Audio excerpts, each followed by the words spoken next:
Hi friends, welcome back to my channel. In today's video, I'm going to show you how to remove fingerprints on the Samsung Galaxy Z Flip 6. If you're new here, don't forget to subscribe and give this video a thumbs up. Now let's dive in.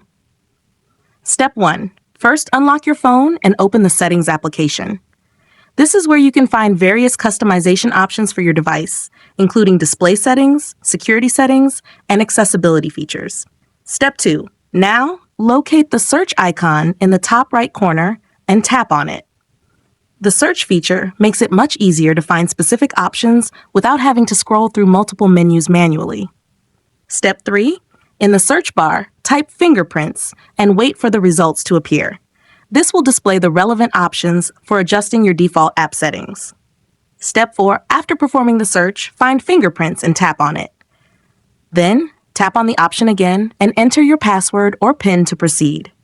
This is a security measure to ensure only authorized users can make changes. Step 5.